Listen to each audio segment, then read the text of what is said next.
আপনার পকেটের টাকা কি চুপচাপ কমে যাচ্ছে? ভারতীয় মুদ্রা অর্থাৎ রুপি, বাংলায় যেটাকে আমরা টাকা বলে থাকি, সেইটি এশিয়ার মধ্যে কিছু মাস ধরে সবচেয়ে খারাপ পারফর্ম করছে। যার ফলে কি হচ্ছে, এই যে টাকা রয়েছে, এর যে কেনার ক্ষমতা রয়েছে সেটি আস্তে আস্তে কমে যাচ্ছে। তো এটি হওয়ার ফলে আমাদের রোজকার জীবনে কি প্রভাব পড়বে, খুব সহজভাবে এবং ভালোভাবে আজকের এই ভিডিওতে জেনে নেব। তো চলুন শুরু করা যাক আজকের ভিডিওটি। প্রথমেই আমাদের যে বিষয়টি বুঝে নিতে হবে সেটি হলো এই রুপিস অর্থাৎ টাকা কেন এই দীর্ঘদিন ধরে ফল করছে, অর্থাৎ একভাবে এর ক্রয় ক্ষমতা কমে যাচ্ছে। যার জন্য আমাদের ইতিহাসের একটু পেছনে যেতে হবে। ভারতের স্বাধীনতার সময় অর্থাৎ 1947 সালে এই সময় যে রুপির ভ্যালু ছিল এবং যে মার্কিন ডলারের ভ্যালু ছিল, এই দুটোই সমান ছিল।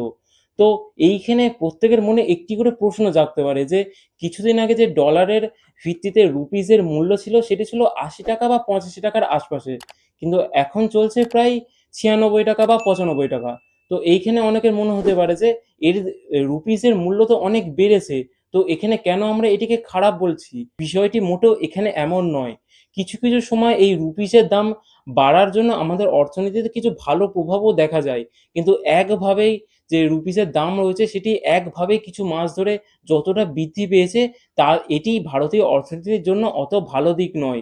এটি শুধুমাত্র একটি সংখ্যার পরিবর্তন নয়, একটি জাতির, একটি দেশের এবং একটি দেশের অর্থনীতির যে প্রবৃদ্ধির ইতিহাস রয়েছে সেটি এখানে বোঝা যায়। ২০২৬ সালে এসে এই ভারতীয় রুপি যে এশিয়ার মধ্যে রয়েছে এটি সবচেয়ে খারাপ পারফর্ম করা রুপির মধ্যে একটি। ২০২৫ সালে পুরো বছরে ভারতীয় মুদ্রা ডলারের বিপরীতে যত মূল্য হারায়নি, এই ৬ মাসের মধ্যে তার চেয়েও বেশি মূল্য হারিয়ে ফেলেছে। তো এখানে প্রশ্ন একটি, এটা কি হঠাৎ করে কোনো একটি পতন? নাকি এর যে শিকড় রয়েছে সেটি অনেক গভীর পর্যন্ত ছড়িয়ে আছে? এই যে ভারতীয় রুপির মূল্য রয়েছে এটি কোনো একটি রাজনৈতিক দলের যে সময় রয়েছে সেই সময় পড়েছে এটি বললে খুব ভুল হবে। কারণ ১৯৯১ সাল থেকে যে ভারতীয় মুদ্রা রয়েছে সেটি প্রায় ৪-৫ আনার আশপাশে থেকেই পড়ে আসছে। তো কোনো একটি সরকারের সময় বা কোনো একটি আমলে বা এই সময়ের মধ্যে ভারতীয় মুদ্রাটি এত পড়ে গেছে, এই কথাটি বললে অনেক ভুল হবে। কারণ অনেক কাল সময় থেকে ভারতীয় মুদ্রাটি পড়ে আসছে। কিন্তু এই যে ২০২৫ থেকে ২৬ এর মধ্যবর্তী সময় রয়েছে, এই সময় এই যে মুদ্রা রয়েছে এটি একটু বেশি পরিমাণে পড়ে গেছে। এইজন্য এই সময় এই কথাগুলি উঠে ভারত নিজের তেলের চাহিদা মেটানোর জন্য প্রায় ৯০% তেল বাইরের দেশের থেকে আমদানি করে থাকে। অর্থাৎ যখন ডলারের দাম অনেক বেড়ে যায় তখন ভারতকে তার রুপিসকে ডলারে কনভার্ট করে সেই তেলকে কিনতে হয়। যার ফলে এই রুপিসের মূল্য একভাবেই কমে যাচ্ছে। ভারত যতদিন ধরে এই তেল অন্য দেশের থেকে কিনতে থাকবে, যত বেশি আমদানি করতে থাকবে, অন্য দেশের জিনিস নিজের দেশে আনতে থাকবে, ততদিন এই রুপিসের দাম কমতে থাকবে। এটি সবচেয়ে বড় কারণ রুপিসের যে পতন হচ্ছে এর পেছনে। তাছাড়াও অনেক কারণ রয়েছে এই রুপিসের পতনের পেছনে, আমরা সেগুলোও ধীরে, ধীরে দেখে নেব। ২০২৫ সাল থেকে এই ২৬ সালের অর্ধেক সময় পর্যন্ত প্রায় অনেক কটি যুদ্ধই এখন পর্যন্ত চলেছে। যেমন ১ম এই চলেছে যে রাশিয়া এবং ইউক্রেনের যুদ্ধ, তারপরে শুরু হয়েছে ইরান, ইসরায়েল এবং যে আমেরিকার সঙ্গে সেইটি যুদ্ধ। এর ফলে কি হয়েছে যে ক্রুড অয়েলের দাম রয়েছে অর্থাৎ অপরিশোধিত তেলের দাম রয়েছে সেটি হৈ, হৈ করে বেড়ে গেছে। তো বর্তমানে প্রায় $১১০ প্রতি ব্যারেলের দাম রয়েছে। তো এখন বর্তমানে প্রায় ১ ব্যারেল তেলের দাম $১১০ ও ছাড়িয়ে গেছে। যখন রুপিসের মূল্য ৮০ টাকা বা ৮৫ টাকা ছিল তখন ওই $১০০ তেলের ব্যারেলটি কিনতে প্রায় এই ৳৮,০০০ বা ৳৮,৫০০ খরচ হতো। কিন্তু বর্তমান সময়ে দাঁড়িয়ে যখন এই রুপিসের দাম অনেক বেড়ে গেছে, এখন ৳৯৬ বা ৳৯৫ র আশপাশে চলছে, তখন ওই $১০০ তেলের ব্যারেলটি কিনতে প্রায় ৳৯,৫০০ বা ৳৯,৬০০ লাগবে। তো এখানে রুপির যে ভ্যালু ডিপ্রিসিয়েট হয়েছে অর্থাৎ যে রুপিসের ভ্যালু কমে গেছে তার জন্য আমাদের যে আগের টাকার তুলনায় এখনো ওই টাকা অনেক বেশি পরিমাণে পে করতে হচ্ছে। এই ভারতীয় রুপিসের ফল করা এর সঙ্গে যুক্ত হয়েছে আরেকটি বিষয় যে আমাদের বিদেশি বিনিয়োগকারী রয়েছে অর্থাৎ এফআইআই রয়েছে, তারা ২০২৫ সালের জানুয়ারি মাস থেকে একভাবে তাদের বাজার থেকে তাদের যে টাকা রয়েছে সেটি তুলতেই রয়েছে। যার ফলে কি হয়েছে, ভারতের যে রুপি রয়েছে এবং ভারতীয় যে ফরেন ইনভেস্টরের বিনিয়োগ রয়েছে সেটিও একভাবে কমে যাচ্ছে এবং তারা সেই টাকা নিয়ে গিয়ে যে আমেরিকা এবং অন্য দেশগুলি চীন, জাপান এইরকম দেশগুলিতে বিনিয়োগ করছে। এবং আমাদের রুপিস এতে একটি খারাপ প্রভাব দেখতে পেয়েছি। ফরেন যে ইনভেস্টর রয়েছে তারা সবসময় একটি ইনভেস্টমেন্ট পছন্দ করে, অর্থাৎ একটি স্টেবল ইকোনমিতে যে দেশ রয়েছে সেই দেশেই বিনিয়োগ করা বেশি পছন্দ করে। 2025 সালের আগে এবং 2024 সালে বা 23 সালে এই সময়টি ভারতের জন্য একটি ভালো সময় ছিল। এই সময় ভারতের ইকোনমিটি অনেক স্টেবল ছিল, অর্থাৎ অনেক স্থায়ী ছিল। কিন্তু ধীরে ধীরে যে ভারতীয় অর্থনীতি রয়েছে সেটি একটু নড়ে চড়ে গিয়েছে। এই কারণের জন্যই যে ইনভেস্টর রয়েছে সেটি কিছু সময়ের জন্য অন্য জায়গায় চলে গেছে। হয়তো এই ইকোনমি আবার যখন স্টেবল হয়ে যাবে তখন তারা পুনরায় আবার ভারতীয় মার্কেটে ফিরে আসবে।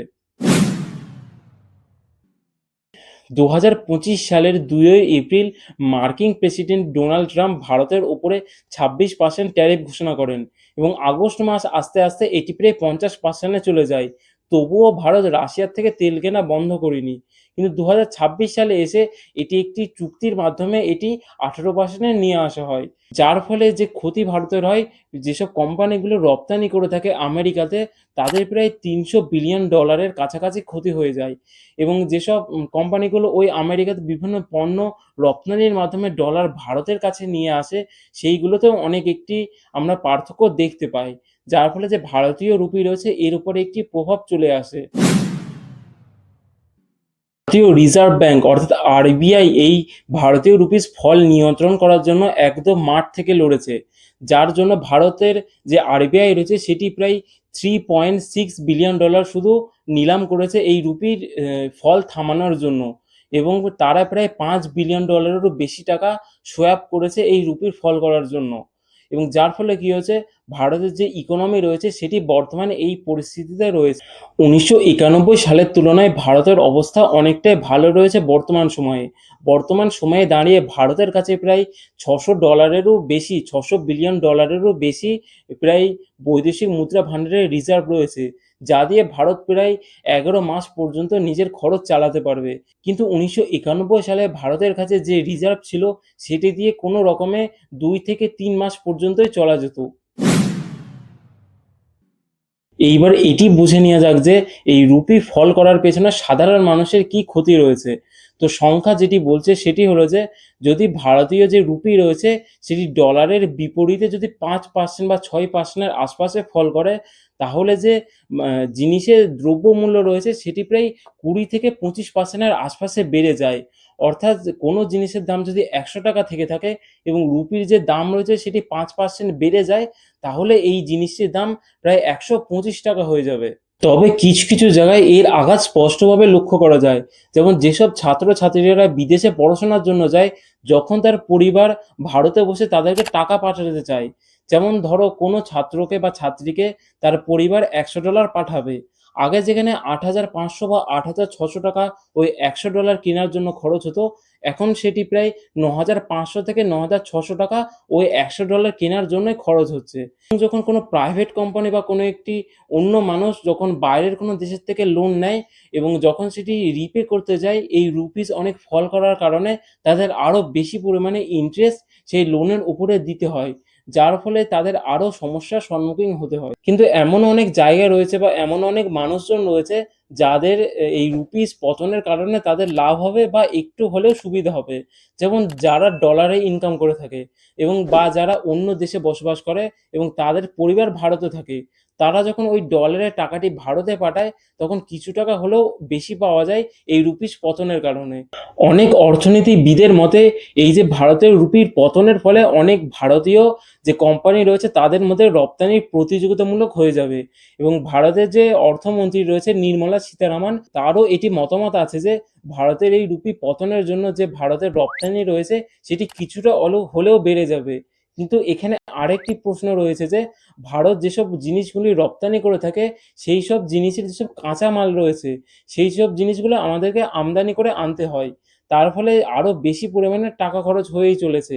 তো এখানে যে হিসাব রয়েছে লাভ এবং ক্ষতির সেটিও অনেক বেশি কম হয়ে যায় এবং অন্য একটি দল বলছে যে যদি ভারতীয় রুপির পতন এমনভাবেই চলতে থাকে তাহলে যে ফরেন ইনভেস্টর রয়েছে তারা ভারতীয় মার্কেটে আসতে ভয় পাবে এবং ভারতের ওপর যে একটি রেটিং দেওয়া হয় যেটিকে বলা হয় এনআরআই রেটিং সেটিও একেবারেই কমে যাচ্ছে। যার ফলে এই ইনভেস্টররা আরও আসতে ভয় পাচ্ছে এবং ভারতীয় অর্থনীতি স্টেবল হওয়ার জন্য অপেক্ষা করছে। ভারতীয় যে রুপির পতন রয়েছে সেটি যত তাড়াতাড়ি সম্ভব সেটিকে আটকানো, এবং যার ফলে ভারতের আরো একটি সমস্যা তৈরি হচ্ছে। ভারত যেসব অন্য দেশের থেকে ঋণ নেওয়া হয়েছে সেটি আস্তে, আস্তে অনেক বেড়ে যাচ্ছে। ভারতের মোট জিডিপির প্রায় 19% কাছাকাছি এটি পৌঁছে গেছে। ভারতীয় রুপির পতন যত বেশি হতে থাকবে, ভারতের নেওয়া ঋণ ততই আস্তে, আস্তে বাড়তে থাকবে, এবং যে জিডিপির যে অংশতে এটি রয়েছে সেটি আরো বেড়ে যাবে। বিদেশি বিনিয়োগকারী চলে যাওয়া, যে ট্রাম্পের শুল্ক অর্থাৎ ট্রাম্পের যে ট্যারিফ রয়েছে এবং যে বিভিন্ন যুদ্ধের কারণে তেলের দাম বৃদ্ধি রয়েছে, এই সব কিছুর মোকাবিলা করে ভারত এই জায়গাতে দাঁড়িয়ে রয়েছে। রুপির পতন হওয়া একটি লক্ষ্য, একটি কারণ নয়। যতদিন এই তেলের দাম বৃদ্ধি হতে থাকবে, ভারত অন্য দেশের ওপর তেলের জন্য নির্ভরশীল হতে থাকবে, বেশি পরিমাণে রপ্তানির বদলে আমদানি করতে থাকবে, ততদিন এই সমস্যাটি চলবে। কিন্তু এটি ভারতীয় অর্থনীতিকে কিছু সময়ের জন্য প্রভাব দিলেও বেশি সময় এটি চলবে না। ধীরে, ধীরে ভারত এটির যে সমস্যার প্রতিকার রয়েছে সেটি করবে। ভারত যদি নিজের তেলের সমস্যাটিকে ঠিক করে অন্য দেশের কাছ থেকে আমদানি কমাতে পারে এবং নিজের উৎপাদন বাড়িয়ে নিজের রপ্তানিকে বৃদ্ধি করতে পারে, তাহলে এই সমস্যাটি আস্তে, আস্তে ঠিক হয়ে যাবে, এবং ভারতের যে রুপি রয়েছে সেটিও স্টেবল হয়ে যাবে, এবং ভারতের অর্থনীতিও ধীরে, ধীরে ভালো দিক খুঁজে পাবে। তো এই ছিল আজকের ভিডিও। আজকের ভিডিওতে আমরা ভারতীয় যে রুপি রয়েছে অর্থাৎ টাকা রয়েছে সেটি কেন দীর্ঘদিন ধরে ফল করছে অর্থাৎ পতন হয়েই চলেছে, সেটি খুব সহজভাবে বুঝেছি। তো ভিডিওটি ভালো লাগলে অবশ্যই একটি লাইক করবেন এবং ভিডিওটিকে বেশি, বেশি শেয়ার করবেন, যাতে সবাই এই বিষয়ে সচেতন হতে পারে। তো চলুন আজকের জন্য এটুকুই। দেখা হচ্ছে পরের ভিডিও।